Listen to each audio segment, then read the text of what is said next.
Dakota Territory, summer of 1887. The wagon moved on without her. Dust rose behind the wheels and drifted across the prairie like smoke from a dying fire. 12-year-old Harper stood motionless in the middle of the trail, clutching a worn canvas bundle against her chest. The wagon grew smaller with every second. She waited for it to stop. She waited for her stepmother to turn around. She never did. The endless grasslands swallowed the wagon until nothing remained except a faint cloud on the horizon. Stared after it for a long time. The silence that followed felt larger than the prairie itself. A warm wind swept through the tall grass, bending it into waves that rolled beneath the bright summer sky. Somewhere in the distance, a hawk cried. The sound seemed to remind her that she was alone. Truly alone. Her throat tightened. "She'll come back," she whispered to herself. But even as the words left her lips, she knew they were not true. Her stepmother had planned this. The realization settled heavily inside her chest. A few minutes earlier, the woman had ordered her to climb down from the wagon beside a dry watering spot along the trail. Had obeyed without question. She had grown used to obeying. Since her father's death 3 years earlier, obedience had become as natural as breathing. Then her stepmother had handed her a small bundle of clothes. "Wait here," she had said. But there had been something cold in her voice. Something final. Remembered running after the wagon as it started moving. "Ma'am," she had cried, "you forgot me." Her stepmother never slowed. Instead, she looked over her shoulder one last time. "You are nothing but another mouth to feed."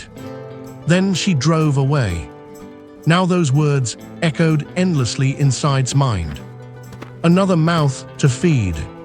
The phrase hurt more than hunger ever could. Lowered herself onto a flat rock beside the trail. Tears burned in her eyes, but she fought them back. Crying would not bring the wagon back. Crying would not change anything. The sun climbed higher. Heat shimmered above the grasslands. Hours passed. She still sat there. Part of her hoped another wagon would appear carrying her stepmother. Perhaps she had changed her mind. Perhaps guilt had finally caught her. But the prairie remained empty. By midday, hunger gnawed at stomach. She opened her bundle. Inside were 2 worn dresses, a patched blanket, and a small tin cup. No food. Not even a crust of bread. The sight made her stomach sink. Her stepmother had not simply abandoned her. She had left her to die. Looked across the endless plains. The nearest settlement could be miles away. Maybe farther. She had no horse. No map. No idea where she was. Fear crept slowly through her body. For the first time, she understood how dangerous the prairie could be. Her father had often spoken about who vanished in the Dakota Territory. Storms, wolves, exposure. A single wrong turn could mean death. The memory of her father brought a sharp ache to her heart. Thomas Harper had been a gentle man. He had owned a small farm and worked harder than anyone had ever known. Every evening, he came home dusty and tired, yet he always found time to tell stories beside the fireplace. He used to call his little sunflower. "You always turn toward the light," he would say. Back then, life had been simple. Safe. Then sickness came. Within a week, her father was gone. Everything changed afterward.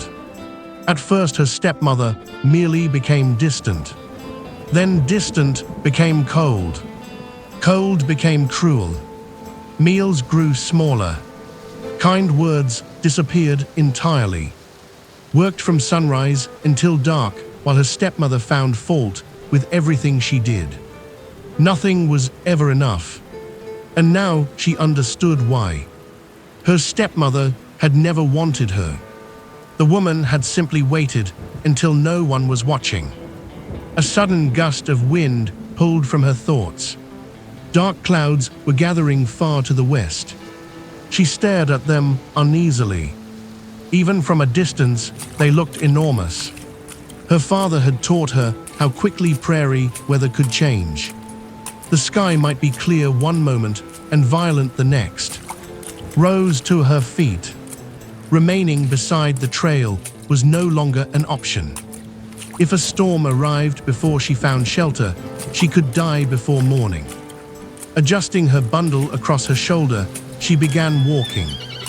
The prairie stretched endlessly ahead. Grass brushed against her legs as she moved through the rolling hills. The afternoon sun beat down mercilessly. Soon sweat soaked her dress. Her feet ached. Still she kept going. Every hill she climbed revealed only more prairie beyond. No houses, no ranches, no towns, nothing. The loneliness became almost unbearable. As shadows lengthened, the clouds continued growing. Thunder rumbled faintly in the distance, quickened her pace. Fear pushed her forward. By evening, the sky had darkened into shades of gray and blue. Lightning flickered near the horizon. Then she saw it. A small rocky rise standing above the surrounding grasslands. It was not much, but it offered some protection from the wind. Hurried toward it. The first drops of rain began falling before she reached the rocks. Moments later, the storm arrived. Wind howled across the prairie. Rain hammered the earth. Thunder shook the sky.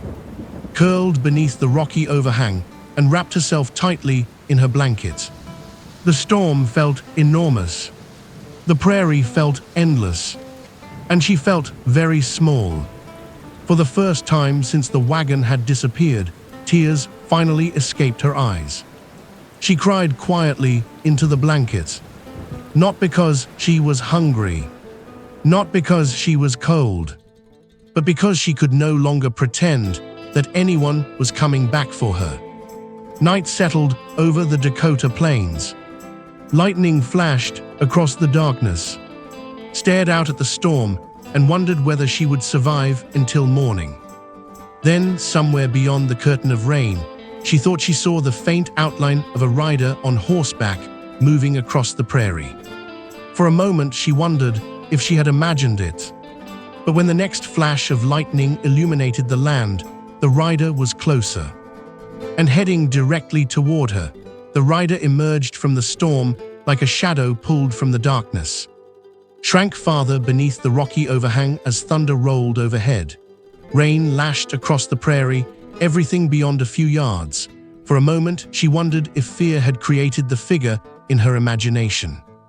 Then another flash of lightning illuminated the land. The rider was real.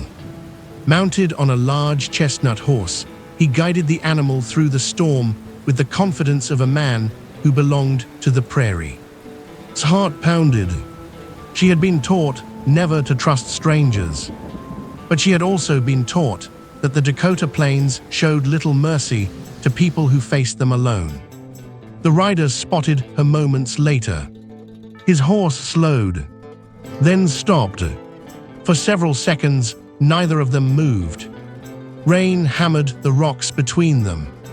Finally, the man swung down from his saddle. He was tall, broad-shouldered, and somewhere in his mid-30s. Water streamed from the brim of his hat and down his dark coat. "What are you doing out here?" he called above the wind. Tightened her grip on her blankets. The answer seemed obvious. She was trying not to die.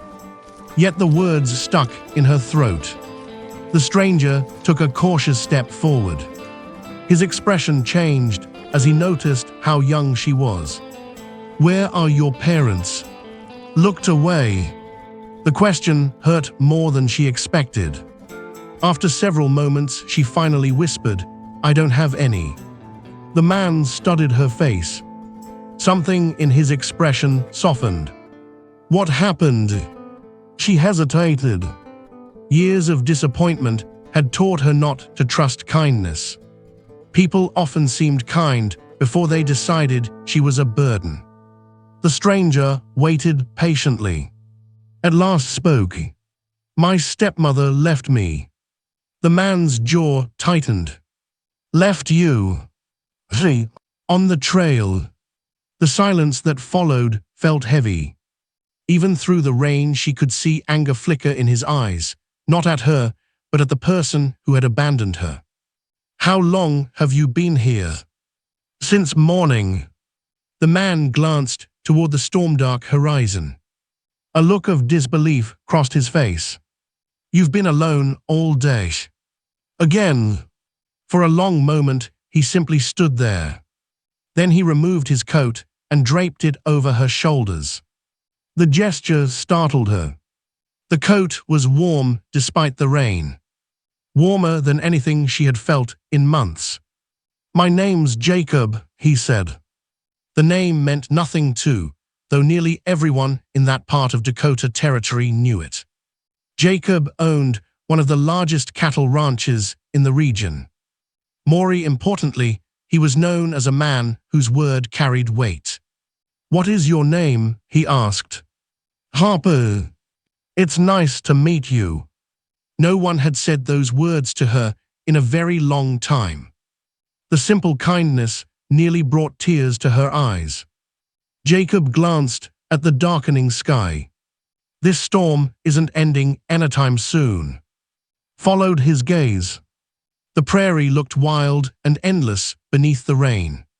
"You got somewhere to go?" She shook her head. "No." Jacob sighed quietly. He seemed to be considering something. Finally, he looked back at her.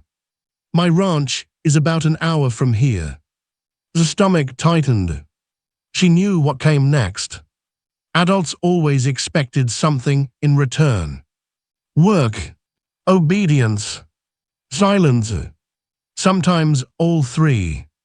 "You can stay there tonight." The offer caught her completely off guard. She blinked. "What? You need food." His tone was matter of fact. "You need a dry bed too." Stared at him suspiciously. "Why?" Jacob looked genuinely confused by the question. "Because you're a child." She lowered her eyes. The answer felt strange, as though helping her required no further explanation. As though her existence alone made her worth saving. The thought frightened her almost as much as being alone. People had disappointed her before. Trust was dangerous. Jacob seemed to recognize the conflict on her face. "You're not obligated to trust me," he said quietly. "But you're not safe out here." Another bolt of lightning split the sky. The thunder that followed shook the ground. Glanced nervously toward the open prairie. Deep down she knew he was right. Remaining there meant risking starvation, exposure, or worse. Yet following a stranger felt terrifying. Jacob reached into a saddlebag and pulled out a wrapped biscuit. "Here." Hesitated. The smell alone made her stomach ache. She had not eaten since the previous day. When Jacob noticed her uncertainty, he simply placed the food on a nearby rock and stepped back. The gesture surprised her. He wasn't forcing anything. He was giving her a choice. Slowly, she picked up the biscuit. Within seconds, she was eating. Jacob pretended not to notice how quickly it disappeared. For the first time that day, felt warmth spread through her body. Not just from the food. From the realization that someone had seen her suffering and chosen not to walk away. The storm continued, raging around them. Yet somehow, the world no longer felt quite so empty. After a while, Jacob stood and offered his hand. "Come on." Looked at it. His hand was rough from years of ranch work. Steady. Patient. Waiting. She remembered the wagon disappearing into the distance. She remembered her stepmother's cold voice. She remembered spending the entire day believing nobody would ever come back for her. Now someone had. Still, fear lingered. "What if you change your mind?" she asked softly. Jacob's expression grew serious. Then he answered with a quiet honesty that settled deep inside her heart. No child should face the prairie alone. For several seconds stared at him. Then slowly she placed her small hand into his. Together they walked toward the waiting horse. As Jacob lifted her into the saddle, neither of them realized that this stormy evening would change both of their lives forever. Far behind them, lightning flashed across the prairie. Ahead, beyond the darkness and rain, the lights of the ranch glowed faintly in the distance. And for the first time since her father died, dared to wonder what it might feel like to belong somewhere again. The lights of the ranch glowed warmly against the dark prairie sky. Had never seen anything so beautiful. Rain still fell as Jacob guided the horse through the front gate, but the storm no longer seemed frightening. The ranch house stood large and sturdy beneath the night sky, its windows glowing with golden lamplight. For the first time in many years, felt something she scarcely remembered. Safety. Jacob helped her down from the horse. "You hungry?" he asked. The answer made him smile faintly. "Good, Mrs. Cooper always complains when folks skip supper." Moments later, they stepped inside. Warmth surrounded immediately. The smell of fresh bread drifted through the house. A gray-haired woman looked up from the dining room table and froze. "Jacob, what in heaven's name happened?" "I found her out in the storm." Mrs. Cooper's eyes widened. "Out there alone?" "Jacob." The older woman immediately crossed the room and knelt beside. Unlike her stepmother, her face carried kindness instead of irritation. "Oh, sweetheart." Those two simple words nearly broke his heart. Nobody had spoken to her that way since her father died. Within minutes, Mrs. Cooper placed a bowl of hot stew in front of her. Stared at it. Steam rose from the bowl. Real meat floated among potatoes and vegetables. It looked like a feast. "Go ahead," Mrs. Cooper said gently. Needed no further invitation. She ate quickly at first, then slower as tears threatened to fill her eyes. The food tasted better than anything she could remember.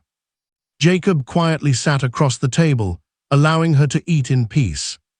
For the first time, he noticed how thin she truly was. The sight angered him. Whoever had abandoned this child had done far more than leave her on a trail. They had neglected her for years. After supper, Mrs. Cooper led upstairs. The bedroom waiting for her seemed larger than the entire cabin she had shared with her stepmother. A clean quilt covered the bed. Fresh clothes rested on a chair nearby. Stood motionless in the doorway. "You don't like it?" Mrs. Cooper asked. Looked down. "I've never had my own room before." The older woman's eyes softened. "Well, now you do." When the door finally closed behind her, sat carefully on the edge of the mattress. The bed felt impossibly soft. For several minutes, she simply stared around the room. Part of her feared she might wake up and discover it had all been a dream. Eventually, exhaustion pulled her beneath the blankets. For the first time in years, she slept without fear. Weeks passed, then months. Summer slowly gave way to autumn. Life at the ranch settled into a routine. Each morning helped gather eggs, feed chickens, and carry supplies. She attended school in the nearby town and spent evenings listening to stories from ranch hands gathered around the fire. Something remarkable began happening. She started smiling again. Not often at first. Just little smiles. But they appeared more frequently with every passing week. Jacob noticed. So did everyone else. The frightened orphan he had found beneath the rocks was slowly disappearing. In her place emerged a bright, determined girl who laughed when calves escaped their pens and raced horses along the pasture fences. Yet one thing never changed. Remained afraid that her happiness would be taken away. Whenever someone showed her kindness, she secretly waited for it to end. Jacob understood better than she realized. One evening, they sat together on the ranch porch, watching the sunset paint the prairie gold. "Can I ask you something?" said quietly. "Sure. Why did you help me?" Jacob remained silent for a moment. The answer was not simple. Years earlier, he had buried both his wife and infant son after a winter epidemic swept through the territory. The loss had hollowed something inside him. Since then, the ranch had grown larger, his cattle herds richer, yet his house had felt emptier every year. Until the storm. "Until you looked like someone who needed help," he finally said. "Studied him. Most people would kept riding. Maybe you didn't." Jacob smiled. "No." For a moment, neither spoke. Then surprised herself. "Thank you." The words were barely above a whisper. Yet they meant everything. Jacob looked toward the horizon. "You don't owe me anything, kid." But deep down, he knew that wasn't true. Somewhere along the way had given him something too. A reason to come home each night. Winter approached. Snow dusted the prairie. Then one cold afternoon, trouble arrived. Was helping unload supplies when a wagon rolled into the ranch yard. The moment she saw the woman climbing down, her blood turned cold. Her stepmother. The woman looked exactly the same. Sharp eyes. Hard face. No warmth whatsoever. Fear surged through his body. The bundle of supplies slipped from her hands. Jacob immediately noticed. She couldn't speak. Her stepmother marched toward the house. For the first time since abandoning the girl, she showed interest in her existence. Not because she cared. Because she had heard that Jacob was one of the wealthiest ranchers in Dakota territory. That the orphan girl he rescued now lived under his roof. Greed had brought her back. Nothing else. Jacob stepped forward. "What do you want?" The woman straightened her coat. "I've come for my daughter." The words felt like poison. Stared in disbelief. Daughter. She had left her to die. Yet now she suddenly claimed her. Jacob's expression hardened. The ranch yard fell silent. Snow drifted through the cold air. Then stepmother delivered words that made everyone's blood boil. "If you refuse," she said, "I'll take this matter before a judge."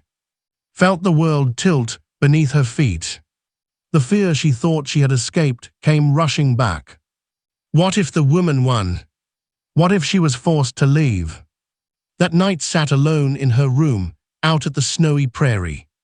For the first time since arriving at the ranch, she felt completely helpless. Downstairs, a lamp still burned in Jacob's office. And as he quietly opened a locked drawer and removed a carefully folded legal document, a determined look settled across his face. If stepmother wanted a fight, she was about to discover just how far Jacob was willing to go for the daughter he had chosen.